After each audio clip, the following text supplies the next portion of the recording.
Profesora, buenos días. Somos el grupo 1 y nos toca exponer sobre la fundición de la roca en la naturaleza y petrológica, en la cual mi nombre es Jimena Kiara Alegría Santos.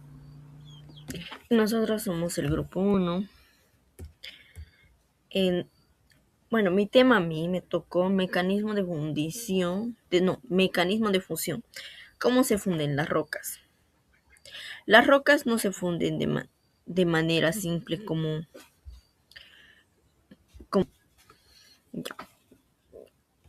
son específicas dentro de la Tierra. Existen tres mecanismos principales, ¿no? Como son el aumento de la temperatura, dos, la disminución de presión, es como decir, es fusión por descomposición, y el otro sería la adición del agua o potable, vol- volátiles. Bueno, les voy a explicar sobre el aumento de la temperatura.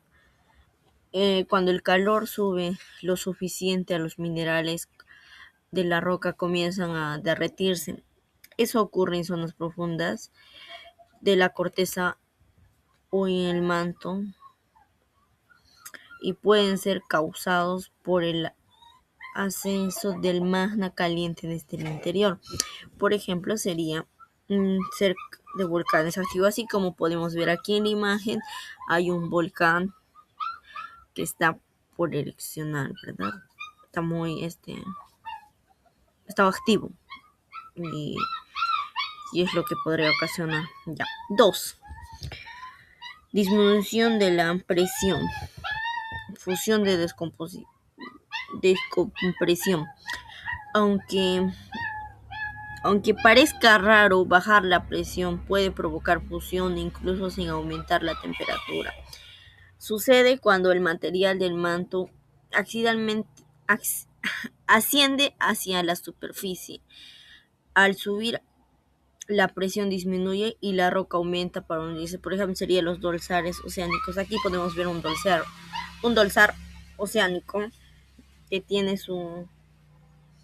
Ya, aquí podemos observar un dorsal, un dorsal oceánico en esta imagen de acá, que se puede ver con todas sus partes, que dice, por ejemplo, como vemos en la imagen que acá dice, por acá arriba dice borde pasivo, la otra parte de acá se llama corteza hacia, oceánica y acá arriba dorsal oceánica y aquí por este lado se llama fosa oceánica y de aquí se llama arco volcánico y esta parte de aquí se llama manto y esto también es un manto y todo eso es un dorsal oceánico como podemos ver en la imagen. Ya, el 3, ¿no? Dije, ¿no? Es la adición del agua o vol- volátiles. El agua reduce el punto de la fusión de las rocas y facilitando que se derritan. Es común eso en zonas de subducción, donde una placa tectónica se hunde bajo otra. Salen fluidos liberados, ayudan a generar un magma. Por ejemplo, sería un volcán, el arco de volcánicos como en los Andes.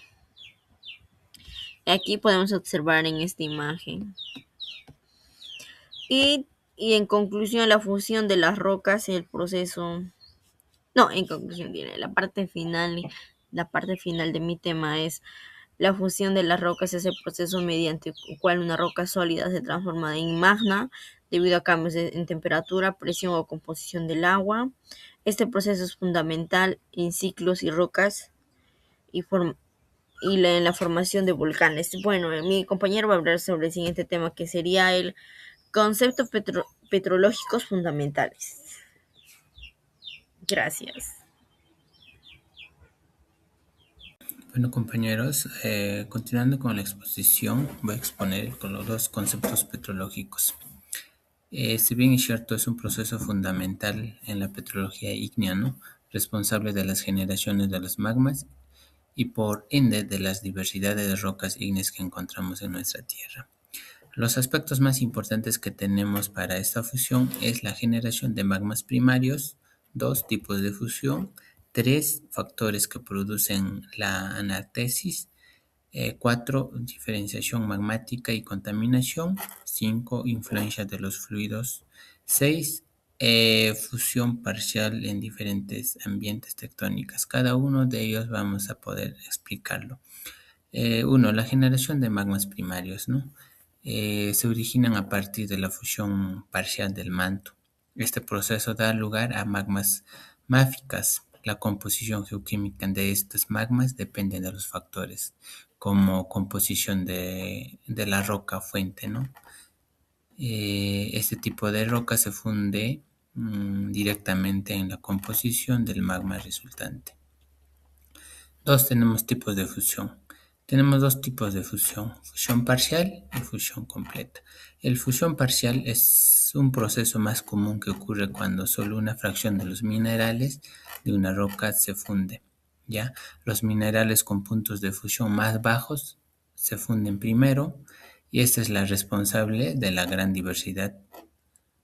¿Ya? La fusión completa menos frecuente que ocurre cuando el 100% del sólido se funde y se transforma en líquido. ¿Ya? 3. Factores que producen la anatesis, es decir, fusión parcial, ¿no? Tres factores principales que tenemos que son la descompresión adiabática, aumento de la temperatura, ingreso de agua. ¿Ya? En la descompresión adiabática es cuando las rocas sólidas a altas temperaturas ascienden rápidamente y experimentan una disminución de presión sin una pérdida significativa de calor, lo que reduce su punto de fusión. Esto es común en los dorsales oceánicas, dice. Aumento de la temperatura. La intrusión de magmas calientes pueden elevar la temperatura de las rocas circundantes por encima de un punto de fusión. Mientras que en el ingreso del agua, la adición de volátiles como el agua o el dióxido de carbono reduce el punto de fusión de las rocas. Este proceso es crucial en las zonas de subducción, donde las placas oceánicas hidratadas liberan agua del manto. 4. Diferencia magmática y contaminación. Una vez que se genera un magma primario puede sufrir diversos procesos que alteran su composición. ¿Ya? Estos serían la cristalización fraccional, asimilación y mezcla de magmas. ¿Ya?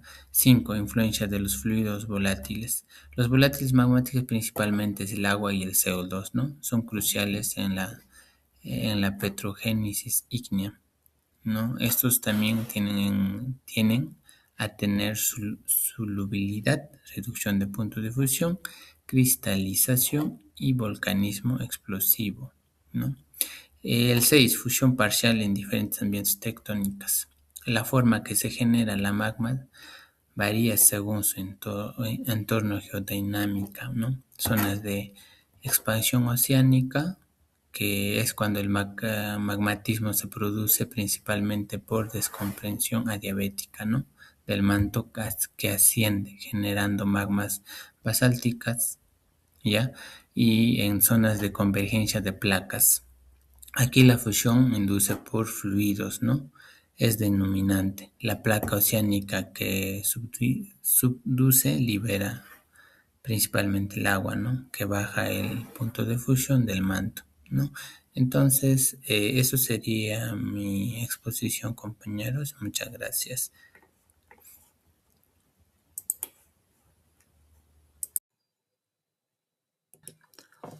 Consecuencias petrográficas y la clasificación. Las consecuencias petrográficas comprenden el conjunto de cambios que afectan a las rocas en su composición de mineralógica, textura y estructura y apariencia como el resultado de los distintos procesos geológicos que actúan sobre ellas. A lo largo del tiempo, estos cambios pueden originarse por procesos ígneos, sedimentarios o metamorfódicos.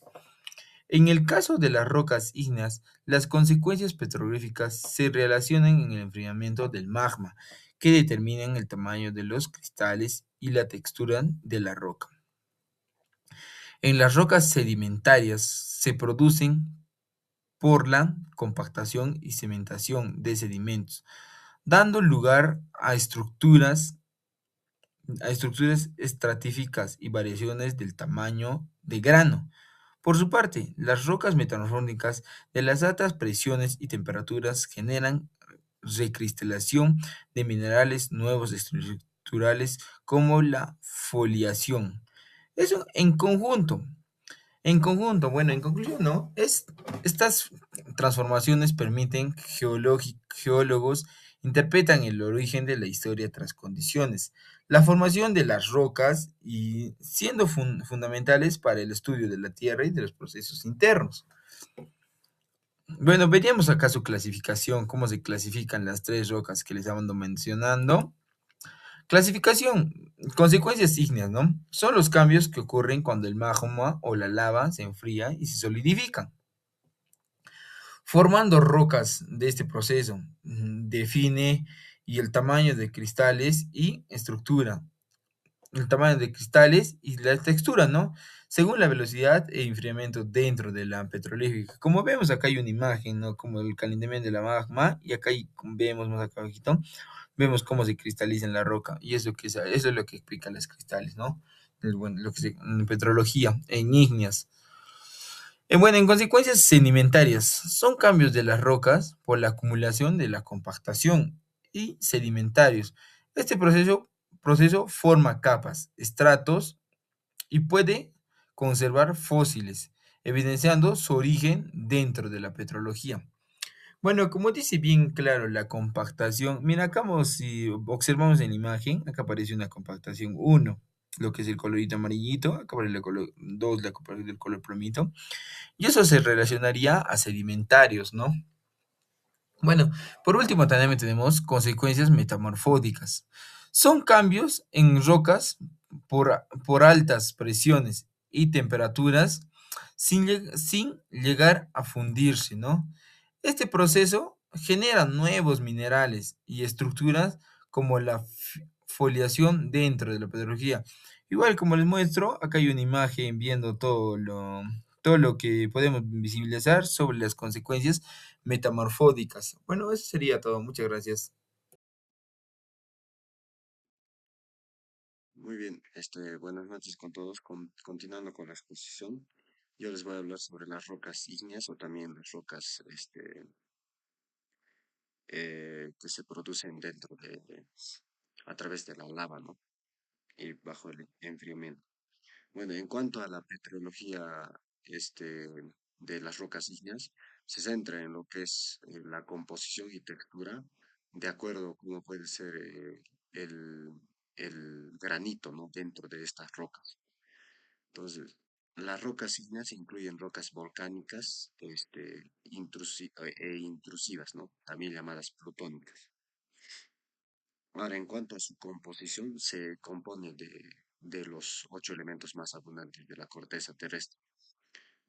Todo esto debido a que el oxígeno y el silicio de la corteza, las rocas ígneas se componen principalmente de minerales de silicatos.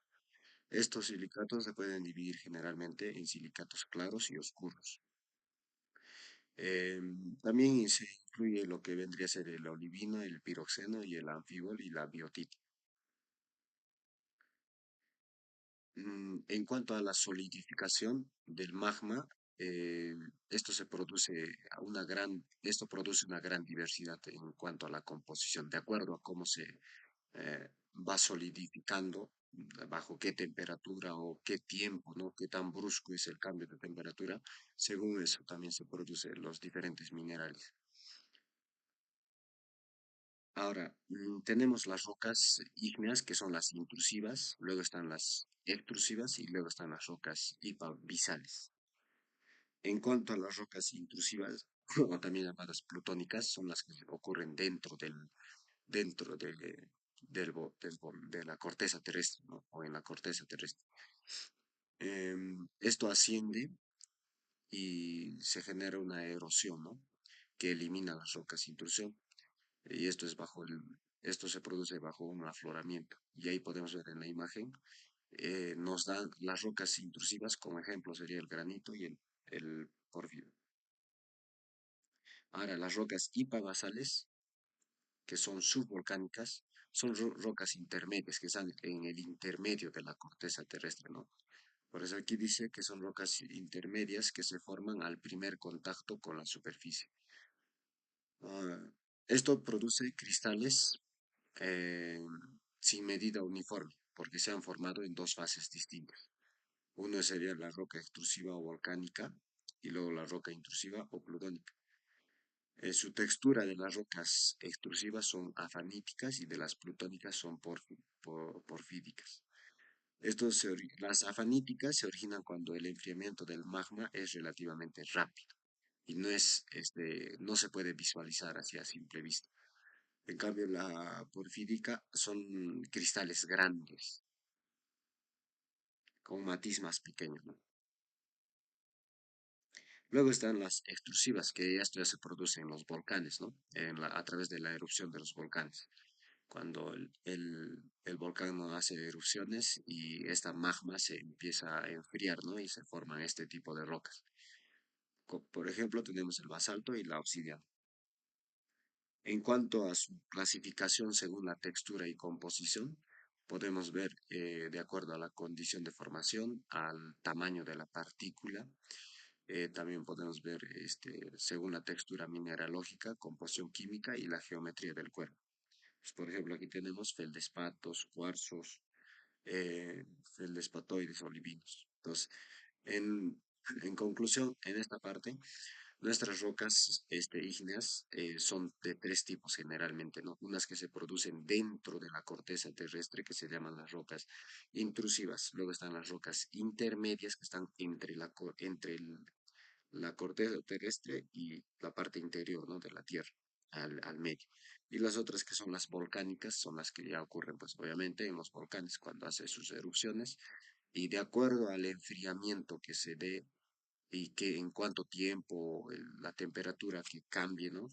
Se produce lo que vendría a ser los diferentes tipos de características que se da a estas rocas, ¿no? Como serían la composición química, la textura. Eso sería todo. Gracias.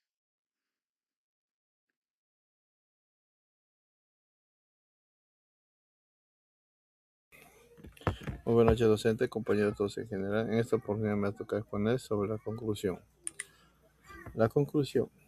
La función de las rocas en un proceso es esencial para comprender las diamáticas internas de la Tierra, ya que se permite las formaciones del magma bajo diferentes condiciones tectónicas y petrológicas. A través de sus evoluciones del magma, experimenta cambios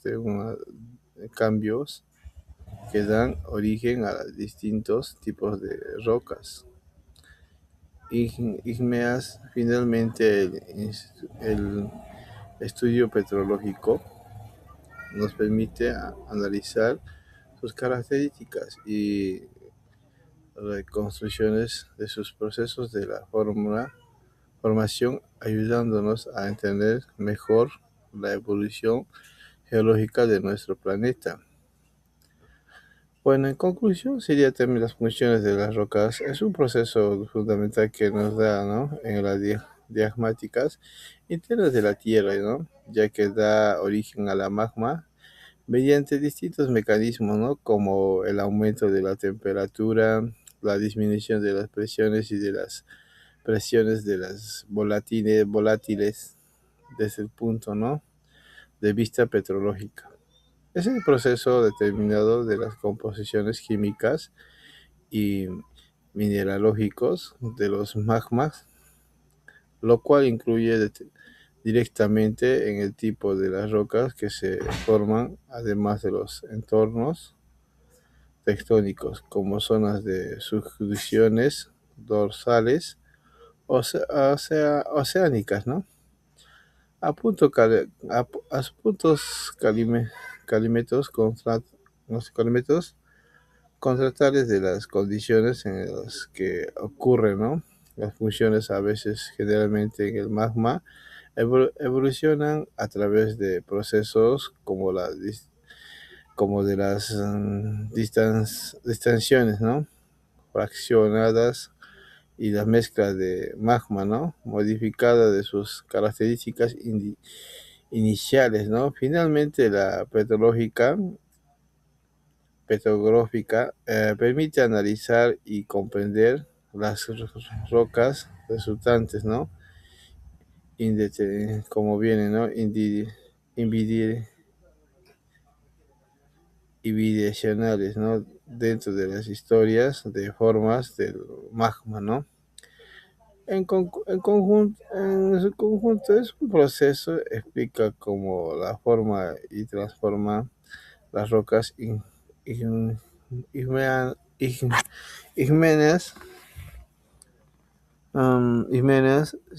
siendo clave para entender las evoluciones geológicas del planeta.